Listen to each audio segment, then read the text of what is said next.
Good morning सभी बच्चों को। आज का टॉपिक है चक्रवृद्धि ब्याज क्लास 8 का 9.3 एक्सरसाइज। ठीक है, और जेसीईआरटी मैथ है, झारखंड बोर्ड में जो चलता है वही मैथ है। अगर आपको समझ में आए, ठीक है, और अच्छा लगे तो ही लाइक और सब्सक्राइब करना है। अगर अच्छा नहीं लगे तो नहीं करना है। समझ में आ जाए तो ही लाइक और सब्सक्राइब करना है। तो चलो शुरू करते हैं, ज़्यादा टाइम नहीं लेंगे। तो देखो इस अध्याय में हमें दो प्रकार की ब्याज निकालना पड़ता है। एक को बोलते हैं साधारण ब्याज, जो कि आपने क्लास 7 में पढ़ा होगा, साधारण ब्याज। और दूसरा निकालना पड़ता है चक्रवृद्धि ब्याज, चक्रवृद्धि ब्याज। ठीक है, दो प्रकार का ब्याज निकालना पड़ता है। इसको बोलते हैं सिंपल इंटरेस्ट और इसको बोलते हैं कंपाउंड इंटरेस्ट। ठीक है, क्लास 8 में समझना है दो ही प्रकार का ब्याज। तो इसे समझने के लिए पहले हमें कुछ चीजें, कुछ वर्ड को समझना पड़ता है। वर्ड यानी शब्द, कुछ शब्दों को समझना पड़ता है। जैसे पहला शब्द होता है मूलधन। मूलधन जिसको बोलते हैं प्रिंसिपल। प्रिंसिपल मूलधन क्या होता है?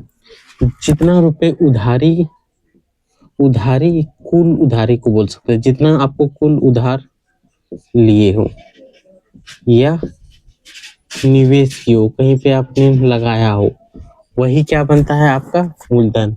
जैसे कि आजकल शेयर मार्केट के बारे में चर्चा होता है कि आपने 100 रुपए या कहीं भी LIC मान लो जिसमें जमा करते हो, तो LIC में आपने जमा किया, वो जो जमा जितना रुपया मान लो 100 रुपये जमा किए, तो ये 100 रुपये ये आपको मूलधन हो गया। इस पर आपको साधारण ब्याज दे सकता है वो, या तो चक्रवृद्धि ब्याज देगा। ठीक है, तो उसी को बोलते हैं निवेश, इन्वेस्टमेंट, कहाँ पे आपने किया है उस। ठीक है, जो भी इन्वेस्ट करोगे वो सारी चीज मूलधन में गिनाएगा। ठीक है, जिसको बोलते हैं प्रिंसिपल। दूसरा होता है ब्याज दर। ब्याज दर, आपने जो राशि भुगतान किए हो या निवेश किया हो या उधार लिया हो, तो जिस दर से, जिस ब्याज की दर, जो रेट फिक्स करके आपने बोला होगा कि मुझे उधार दे तो इतना पैसा, हम इतने रुपए रेट से देंगे प्रतिशत के हिसाब से, तो उसी को बोलते हैं ब्याज रेट दर। क्या ब्याज के ही रकम को क्या बोलते हैं ब्याज दर, यानी इंटरेस्ट रेट। क्या बोलते हैं इंटरेस्ट रेट। ठीक है, इसे बड़ी आर से सूचित करेंगे, इसे पी से सूचित करेंगे। और दूसरा, तीसरा पॉइंट होता है समय। समय, जब भी आप पैसा या तो किसी भी चीज में जमा भी करो या तो आप कहीं से भी उधार लो, तो कुछ समय के लिए उधार लेते हैं। जितना समय के लिए उधार लेते हैं वही समय हम गिना जाता है, उसे हम लोग एन के द्वारा सूचित करते हैं। किसे? एन या टी, टी फॉर टाइम। ठीक है, सूचित करते हैं। तीसरा पॉइंट होता है मिश्र धन। मिश्र धन, इसको बोलते हैं अमाउंट। क्या बोलते हैं? अमाउंट। इसे ए द्वारा सूचित किया जाता है। किसके द्वारा? ए द्वारा। ठीक है, विसर्जन क्या होता है? तो जो भी आपने मूलधन दिया, मूलधन है जो आपका मूलधन है, उसमें ब्याज को भी जोड़ दो तो वो बन जाता है क्या? विसर्जन। ठीक है, मूलधन में ब्याज को जोड़ देंगे तो क्या बन जाएगा? विसर्जन। समझ में आया? जो भी मूलधन होगा उसमें जोड़ देंगे ब्याज को तो वो क्या बन जाएगा? विसर्जन। ये समझ में आया? सिंपल, यही आपको निकालना था। अब चलो, ये याद रखना था। अब हम लोग आते हैं सूत्र पे। जैसे ही सिंपल इंटरेस्ट का सूत्र होता है P into R into T by 100। ये इस सूत्र को आपको याद रखना है। इस सूत्र से क्या निकलता है? साधारण ब्याज। साधारण ब्याज का मतलब क्या हुआ? रेट, जो ब्याज का रेट है वो फिक्स्ड रहता है, फिक्स्ड रहता है। साथ ही साथ जो मूलधन है वो फिक्स्ड होता है। मूलधन फिक्स्ड होता है, यानी कि रेट भी फिक्स्ड, मूलधन भी फिक्स्ड होता है। फिक्स का मतलब क्या था?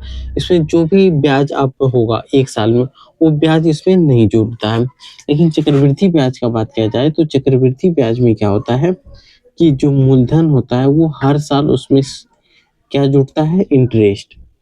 क्या जुड़ता है? इंटरेस्ट। हर साल, जैसे वाई, एक ईयर, पहला ईयर अगर निकाल रहे हैं, मूलधन अगर पी है तो दूसरा ईयर जब यही निकालेंगे तो मूलधन P2 प्लस आई हो जाएगा। P2 का मतलब दूसरा मूलधन हो जाएगा, उसमें इंटरेस्ट जुट के फिर मूलधन बन जाएगा। यही Y3 अगर तीसरा ईयर निकालते हैं तो P2 में जो भी इंटरेस्ट होगा वो जुट के P3 बन जाएगा और वो फिर आई बन जाएगा, फिर 4 साल के लिए निकालेंगे तो y4, तो ये p3 से फिर इसमें इंटरेस्ट रेट जुट के p4 हो गया, तो ये आई, हर बार आई जुड़ते रहते हैं, यानी कि इसमें जो मूलधन होता है वो हमेशा बढ़ता है। मूलधन क्या होता है? बढ़ता है, लेकिन रेट जो होता है इंटरेस्ट रेट वो तो फिक्स ही रहेगा। अब ये नहीं कि इंटरेस्ट रेट 5% है तो बढ़ के 10% होगा, वो नहीं होगा। ये चीज समझ में आया?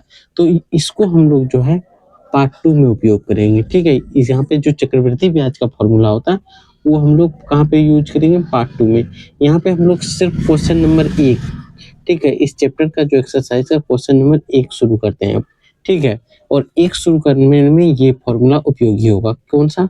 P into R into T. इसको हिंदी में अगर लिखना है तो लिख सकते हैं मूलधन गुना समय गुना दर बटे 100, ठीक है। ये किसका है? तो SI का, सिंपल इंटरेस्ट का, किसका? साधारण ब्याज का।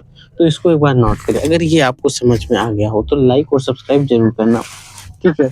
और जितने भी बच्चे हो जिसको मैथ नहीं भी समझ में आ रहा है तो वो कम से कम आप 10 मिनट देखो, देखने के बाद ही पता चलेगा कितना धीरे धीरे पढ़ा रहे हैं और कितना समझा रहे हैं, ठीक है। तो चलो हम लोग इसको मिटा लेते हैं। चैनल को जरूर से जरूर सब्सक्राइब करना है, कब? जब आपको पसंद आ जाए, ठीक है। और लाइक जरूर करना है। तो क्वेश्चन नंबर 1, पहला क्वेश्चन देखो, 1 का 1 नंबर, ठीक है। थोड़ा इधर बनाते हैं, थोड़ा उधर भी जगह है। तो क्वेश्चन नंबर 1 क्या है?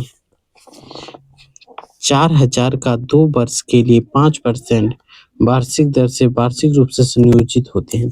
संयोजित अगर वार्षिक संयोजित हो रहा है तो समझ लेना है कि एक वर्ष में एक बार वो जुड़ता है, ठीक है। वार्षिक संयोजन का मतलब एक वर्ष में एक बार जुड़ता है।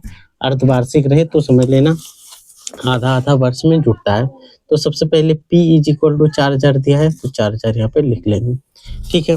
उसके बाद समय 2 वर्ष दिया है, यानी T इज इक्वल टू 2 वर्ष, तो 2 वर्ष यहाँ पे लिखना है, ठीक है। उसके बाद R रेट कितना दिया है? 5%, तो 5% लिखना है। तो हमें स्टेप वाइज इसको लिखना है। तो पहले देखो इसमें क्या बोला है? वार्षिक संयोजन, तो सबसे पहले हमें 1 वर्ष का निकालना, कितना? 1 वर्ष का, यानी कि पहला वर्ष,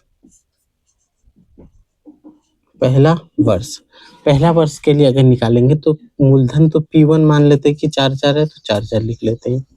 तो समय कितना होगा? समय को क्या बोलते हैं? T, तो T इज इक्वल टू 1 और R इज इक्वल टू 55%, ठीक है। ये हो क्या? अब देखो हमें क्या निकालना है? साधारण ब्याज से निकालेंगे तो SI का सूत्र पता है, P1 R/T बटे 100, ठीक है। अब देखो P1 का वैल्यू कितना है? 4000, तो 4000 आपको लिख देना है। R का वैल्यू 5% है तो 5, 1 का वैल्यू 1 है, टाइम 1 साल है तो 1 बिठा देंगे, यहाँ से 100, 0 से 0 कटा दो, 4 पंचे 20 और 1 0 है तो 200, तो ये 200 रुपये क्या आ गया? Simple interest. तो पहला वर्ष का मिश्रधन पहला वर्ष का मिश्रधन कितना होगा? तो P1 मूलधन है, उसमें से P1 मूलधन में से SI को जोड़ देंगे, सिंपल इंटरेस्ट को, तो कितना है? 4000, उसमें से 200 जोड़ो, कितना होगा? 4200, यानी 4200 रुपये होगा, यही। और दूसरा वर्ष अब आ जाते हैं, क्योंकि यहाँ पे 2 वर्ष का निकालना है तो दूसरा वर्ष में क्या लिखेंगे? तो देखो इस बार जो P2 होगा वो यही बनेगा, P2 क्या हो जाएगा? 4200, तो ये रुपए हो गया मूलधन, ठीक है। T समय इस बार 1 वर्ष ही होगा, R कितना होगा? 5%, तो यहाँ से 5% लिख देना है, सिंपल है। अब यहाँ से साधारण ब्याज निकालेंगे, SI बराबर क्या होगा? P2 R into T by 100, यही सूत्र होता है। अब देखो P2 का वैल्यू कितना है? 4200, R का वैल्यू 5, T का वैल्यू 1 बटे 100, 0 से 0 कटा दो, 5 दूना 10 के 0, 4 पंचे 20 21, 210 रुपये, 1 से गुना करेंगे तो वही होगा। तो यहाँ से आ गया, तो दूसरा वर्ष का मिश्रधन, दूसरा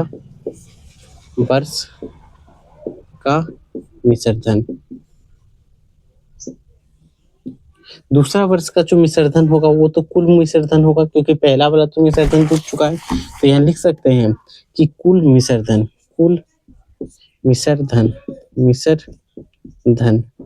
बराबर क्या होगा?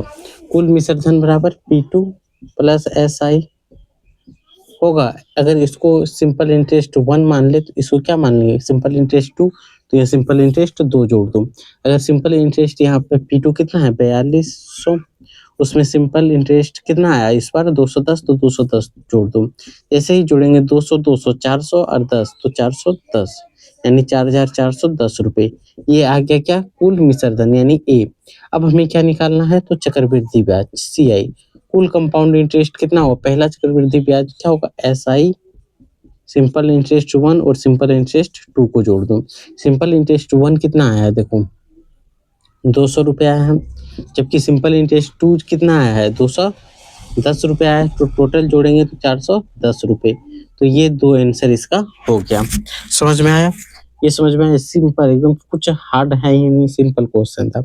ठीक है, अगर ये समझ में आ गया हो तो लाइक और सब्सक्राइब जरूर करना है, और वीडियो के लास्ट तक देखोगे तो सारा क्वेश्चन समझ में आएगा। क्वेश्चन नंबर 2 देखो, जहाँ पे बोला गया 16,000 रुपये का 2 वर्ष के लिए 10% वार्षिक ब्याज की दर से जब ब्याज अर्धवार्षिक संयोजित होता है, यानी कि आधे आधे महीना में जुटता है। तो यहाँ पे देखो P इज इक्वल टू तो हमें दिया हुआ है 16,000, ठीक है, R इज इक्वल टू दिया है 10%, और T इज इक्वल टू दिया है, T इज इक्वल टू 2 वर्ष, और ब्याज कैसे जुट रहा है 6 माही, यानी 6 महीना में एक बार। ठीक है, तो यहाँ से हम लोग लिख सकते हैं प्रथम 6 माही, प्रथम जो 6 माही है उसके लिए तो P1 इज इक्वल टू 16,000 ही होगा। ठीक है, आर क्या हो जाएगा, यानी कि यहाँ पे जो ब्याज दिया हुआ है वहां पे देखो आप ध्यान से कि वार्षिक ब्याज है, ये वार्षिक है, तो यहाँ 6 माही आधा हो गया, तो ब्याज तो आधा हो जाएगा, 10 से 2 को भाग दो, 10 से 2 से भाग देंगे 5%, ब्याज 5% लगेगा, और समय क्या होगा T इज इक्वल टू 1 ही लेंगे क्योंकि पहला बार जुट रहा है। तो सिंपल यहाँ से क्या होगा SI 1 में अगर दिखा जाए तो P1 R T बाय 100। ठीक है, P का वैल्यू कितना है, P1 का वैल्यू 1600 हजार है, सॉरी, R का वैल्यू 5% गुना T का वैल्यू तो 1 होगा, यहाँ से इसको गुना, 0 से 2 0 कट जाएगा, 16 पंचे 80, यानी 1800 रुपये। ये आ गया पहला इंटरेस्ट। तो प्रथम 6 माही का मूलधन कितना होगा, प्रथम 6 माही का मिश्रधन, 6 माही का मिश्रधन को ए बोलते, ए कितना हो जाएगा बताओ, तो पहले से था 16,000, फिर उसमें 1800 जुट जाएगा, 1800 ही जुटेगा, 0 से 0 खत्म, 16 पंचे 80, हाँ, तो जोड़ दो, तो यहाँ से क्या हो जाएगा 0, फिर इससे जुड़ेगा 0, 8 से जुड़ेगा तो 0, 6 और 1 जुटेगा 17, 1, 17,000 रुपये हो गया, 17,000 ही होगा, ये कुछ ज्यादा होगा, देखो 0 से जुड़ा 0, यहाँ 8 नहीं होगा, 17,800 होगा, इतना रुपए जुड़ा, ये प्रथम 6 माही का हुआ। अब यहाँ पे आ जाओ, अब यहाँ निकालेंगे दूसरी 6 माही, टोटल 4 है तो 2 है, 2 साल में कितना 6 माही आएगा 4, आधा आधा साल के बांटे तो 4 बार होगा, दूसरी 6 माही, या तो सेकंड लिख सकते हैं। ठीक है, अब देखो P1 P2 is equal to इस बार कितना होगा 17,800, ये होगा, R तो हमेशा 5% ही होगा, और T के मान 1 होगा, तो यहाँ से सिंपल हम लोग लिख सकते हैं simple interest 2 P2 R by T into 100 लिख सकते हैं। अब P2 का वैल्यू क्या है 17,800 गुना 5 गुना 1/100, 0 से 0 खत्म, यहाँ से गुना करो, 8 पंचे 40 के 0, हाथ में बचेगा 4, 7 बचे 35, 35 4 39, हाथ में बचा 3, 5 का 5 3 8, 890 रुपये। इस बार कितना है 890 रुपये, पहली बार ज्यादा आ गया, इस बार कम कैसे आ गया, ये भी तो दिक्कत है यार। यहाँ देखो 2 0 से 2 0 काट दिए, तो 0 गुना 0 0, 16 पंचे 80, ओ सॉरी 16 पंचे 80, 18 800 होगा, सॉरी देखो 16 पंचे 80 तो 800 होगा, तो यहाँ 800 जुटेगा, तो यहाँ पे थोड़ा सा गलती हो गया था, 16,800 रुपये ये होगा, और यहाँ पे मूलधन भी क्या होगा 16,800 रुपये, 16,800 ये होगा, तो यहाँ पे भी हम लोग क्या बिठाएंगे 16,800, देखो 0 से 0 कट जाएगा, कटेगा।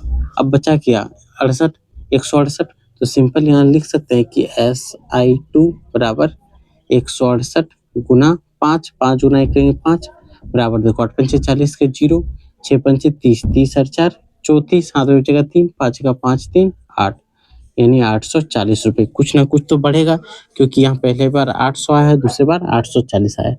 अब तीसरी छमाही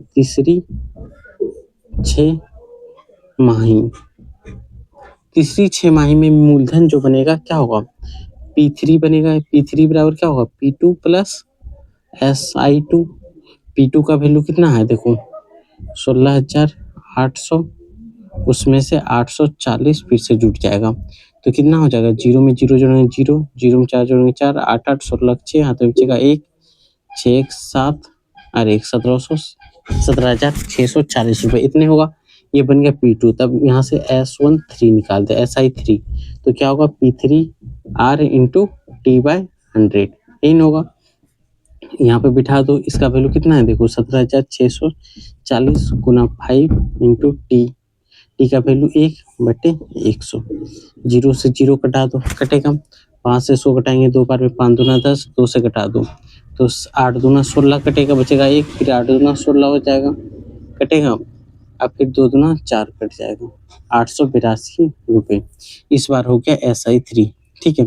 तो इतना, तो यहाँ से इस बार मिश्र धन इसका क्या होगा, अमाउंट क्या हो जाएगा, तो देखो SI plus P, P2 P3 plus SI3 इन जोड़ेंगे तो ये हो गया 882 प्लस कितना हो गया 17,640 रुपये। अब जोड़ो, यहाँ से इसको जोड़ेंगे, जीरो में 2 जोड़ेंगे 4, 8 और 4 जोड़ेंगे, जीरो में 2 जोड़ेंगे 2, 8 में 4 जोड़ेंगे 12, 12 के 2 हाथ में बचेगा 1, 8 और 6 जोड़ेंगे 8 6 14, 14 1 15, 15 5 हाथ में बचेगा 1, 7 1 8 और 1 18,522 रुपये ये हो गया, ठीक है।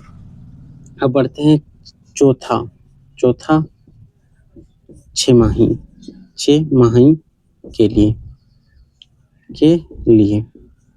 ठीक है। चौथा छमाही के लिए यानी SI4, इसके बाद क्या होगा, ये क्या वैल्यू आ गया P4 का, यही होगा P4 यानी P4 R इंटू T/100 होगा। P4 का मतलब चौथा, मूलधन हमेशा जुटते रहता है, जिसके आपको पहले ही बता चुके हैं कि मूलधन ही जुटेगा चक्रवृद्धि ब्याज में। तो P4 का वैल्यू देखो कितना है 18522 गुना R का वैल्यू तो 5 बटे T का वैल्यू तो 1 होगा, यहाँ हो गया 100, इसको कटाएंगे तो 20 बार में 20 से कटेगा, या तो सिंपल देखो इससे 100 से इसको भाग दे दूं, अगर 100 से इसको हम लोग भाग देते हैं तो क्या हो जाएगा 18,5.22 गुना 5 यही ना होगा कि नहीं, भाग देने आपको आना चाहिए, 100 से 18,522 को भाग दे देना है।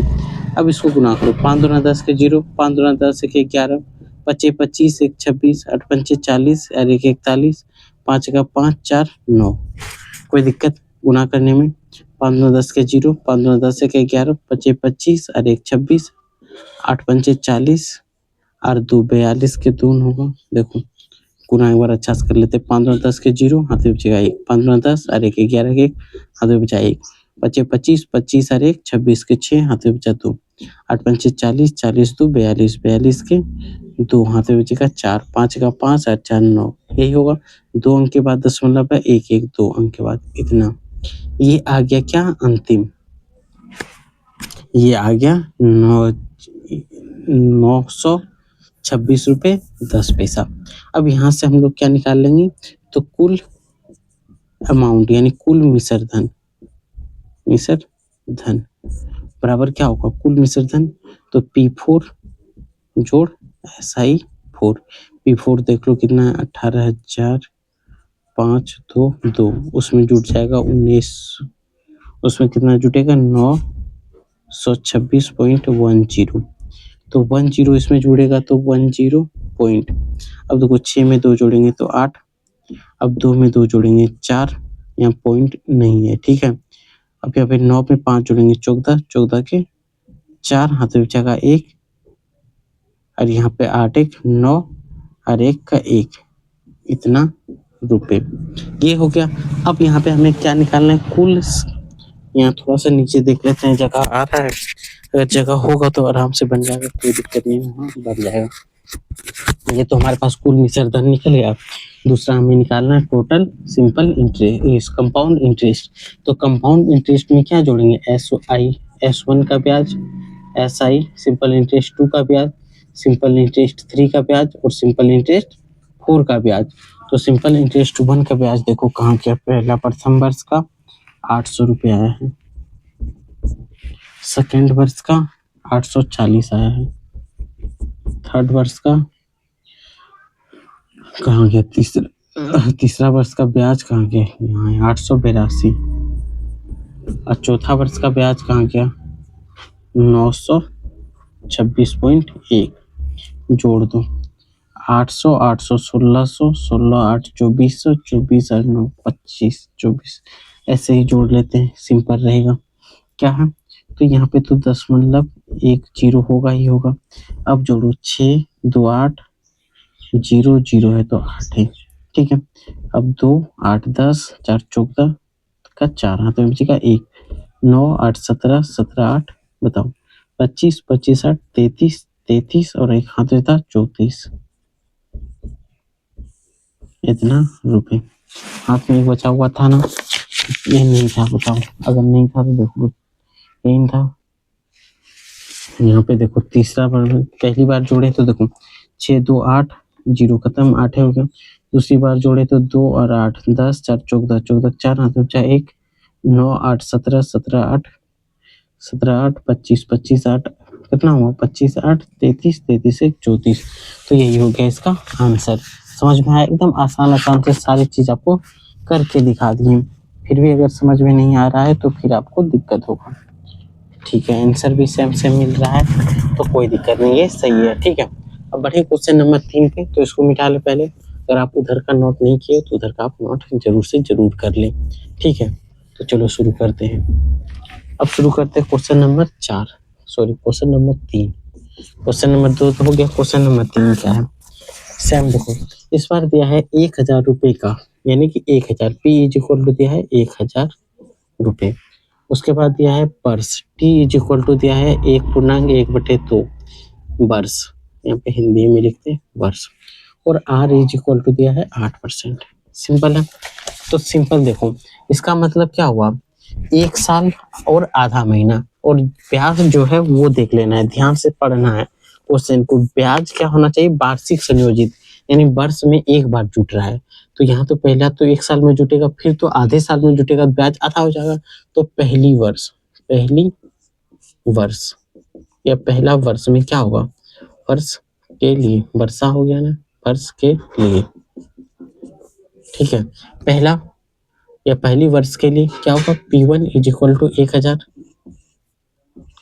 T is equal to 1, R is equal to same रहेगा क्योंकि वर्ष में जुट रहा है। तो यहाँ से SI1 बराबर क्या होगा, P1 R T/100, ठीक है। ये मार्कर थोड़ा सा काम कम कर रहा है तो थोड़ा चेंज कर लेते हैं, ठीक है। तो यहाँ से हम लोग क्या बैठा सकते हैं, P का वैल्यू कितना है 1000 गुना R का वैल्यू कितना है 8, T का वैल्यू 1/100, 0 से 0 खत्म, 10 गुना 8 80 रुपये। अगर हम लोग अमाउंट निकालें, पहला क्या होगा, A1 इज इक्वल टू क्या होगा बताओ, यहाँ पे P1 प्लस SI1 इन जोड़ेंगे तो P1 का वैल्यू कितना है 1000, उसमें से 80 रुपये जोड़ दो तो कितना आएगा 1080 रुपये, ये होगा। अब बचा क्या, अब आधे साल में बचा, उसको क्या लिखते हैं 6 माह या हाफ वर्ष, क्या लिख सकते हैं हाफ वर्ष, आधा वर्ष के लिए, आधा वर्ष के लिए। अब आधा वर्ष में जुट रहा है तो R क्या होगा, R कितना होगा बताओ, आधा हो जाएगा, आधा होगा कि नहीं, 8 को 2 से घटा भाग दे दो तो 4% हो जाएगा। और P2 तो हमारे पास निकल के आ ही गया है 1080 रुपये।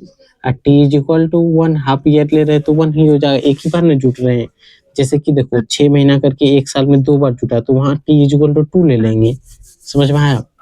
तो चलो यहाँ से निकालते हैं SI2 सिंपल इंटरेस्ट 2। इसमें क्या होता है P2 RT/100। सूत्र तो यही होता है P गुना R गुना T। अब P2 P3 P4 जितना बार जाएगा वो लिख लेते हैं। ठीक है, यहाँ पे तो देखो सिंपल क्या है, यहाँ पे 1080 रुपये गुना R का वैल्यू कितना है तो 4%, 1/100, जीरो से जीरो कटा दो। यहाँ से अगर इसको कटाते हैं 2 बार में तो 5 दूना 10, 5 से। अब इसको कटा दो 5 दूना 10, 2 बार में कटेगा। 2 यहाँ पे तो 2 से कटाएं तो यहाँ देखो यहीं पे लिखते हैं 2 बार में कटेगा 5 दूना 10, फिर 8 बचा तो 1 बार में कटाएंगे 5, 6 पंचे 30, तो कितना है 21.6। तो यहाँ आ गया 21.6 गुना 2। तो गुना करो 6 दूना 12, 2 1 2 1 3 और 2 दूना 4, यानी 43.2 रुपीज। अब यहाँ पे हम लोग क्या निकालेंगे, कुल अमाउंट या कुल विसर्जन। कुल विसर्जन कितना होगा बताओ, P2 plus SI2 simple interest 2। अब देखो P2 का वैल्यू हमारे पास दिया हुआ है कितना, उसमें 43.2 जोड़ दो। 0.2 जोड़ेंगे तो 0.2 हो ही जाएगा, 3 में 0 जोड़ेंगे 3, 8 में 4 जोड़ेंगे 12 का 2, 10 1 11, इतना रुपए हो गया। अब हमें CI यानी सिंपल इंटरेस्ट जोड़ना है। तो सिंपल इंटरेस्ट का सिंपल क्या होता है, ब्याज को सारा ब्याज जितना भी ब्याज आए सबको जोड़ दो।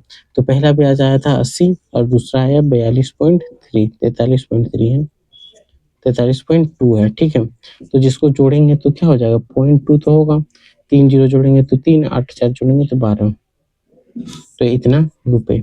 ये हो गया सिंपल इंटरेस्ट, ये हो गया कंपाउंड इंटरेस्ट और ये हो गया कुल विसर्जन यानी A। दोनों का वैल्यू निकल गया।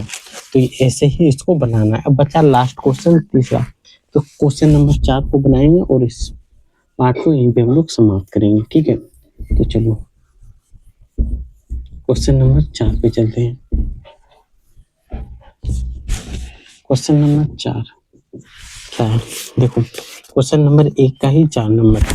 इसमें बोला गया है क्या कि 15,625 P इज इक्वल टू दिया है 15,625 रुपये।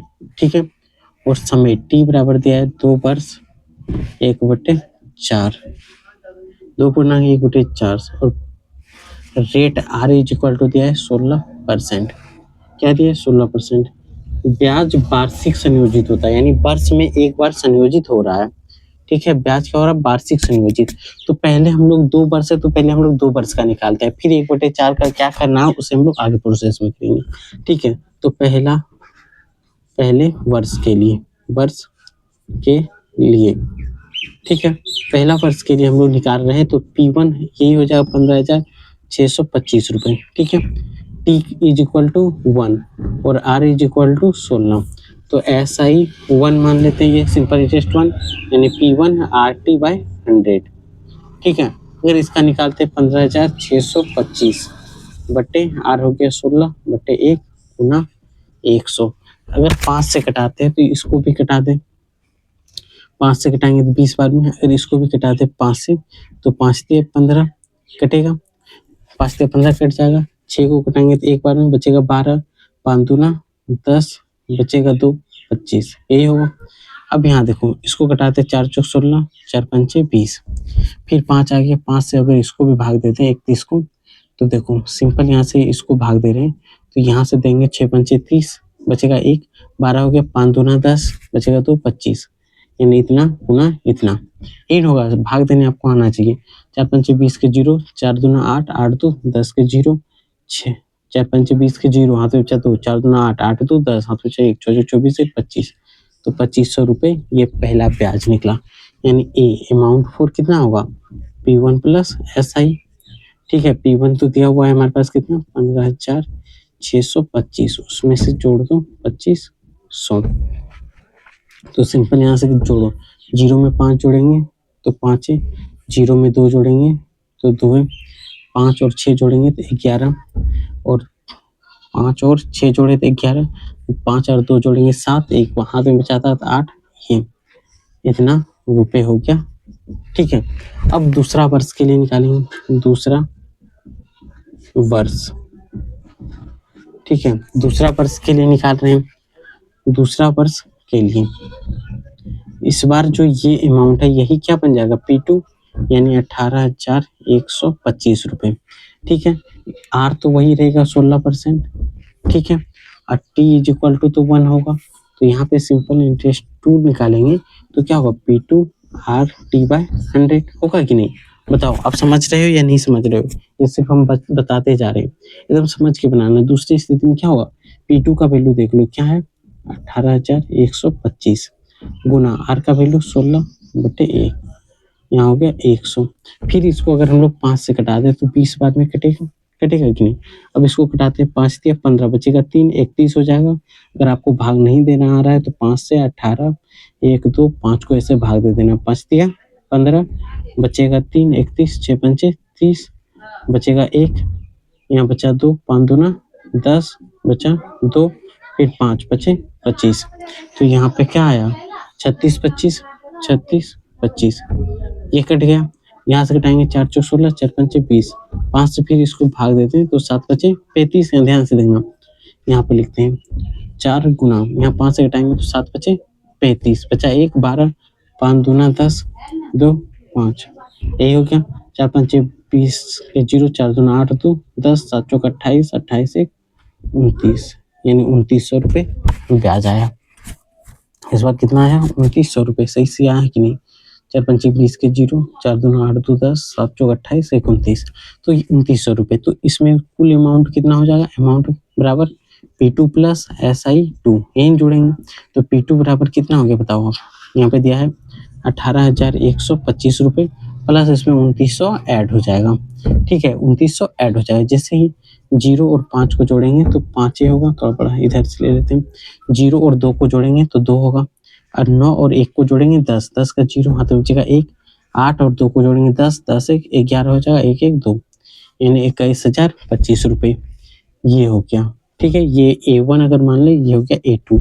अब देखो 2 वर्ष का तो निकल गया, अब बोला है 1/4, 1/4 अगर निकालते हैं तो 12 का तो भाग दे दो 3 से, यानी तिमाही निकल रहा है। कितना निकल रहा है तिमाही, यानी 1/4 का मतलब क्या हुआ 4 तिया 12, यहाँ देखो 12, यानी कि 3 रेट जो है, जो इंटरेस्ट रेट है वो 3 महीना पर एक बार जुटेगा।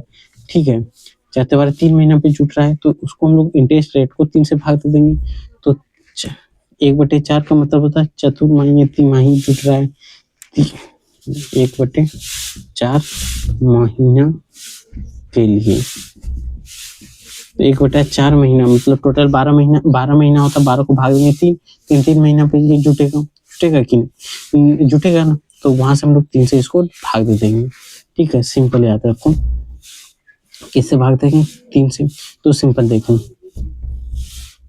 1/4 महीना के लिए निकाल रहे हैं, 1/4 से 12 3 3 चौथा 1/4 4 चौक 16, तो देखो 3 महीना फिर 3 महीना फिर 3 महीना फिर 3 महीना, टोटल कितना हुआ 4 भाग में लगा कि नहीं? देखो 3 महीना 3 महीना 3 महीना फिर जुट रहा है, पहला 3 महीना में जुटेगा, फिर 3 महीना फिर 3 महीना फिर 3 महीना, टोटल 4 बार में जुटेगा, 4 बार जुटेगा, तो यानी कि यहाँ रेट कितना हो जाएगा, एक 16% का 4 भाग वहाँ भाग, यानी कि 4%, रेट तो घट के 4% हो गया, होगा कि नहीं?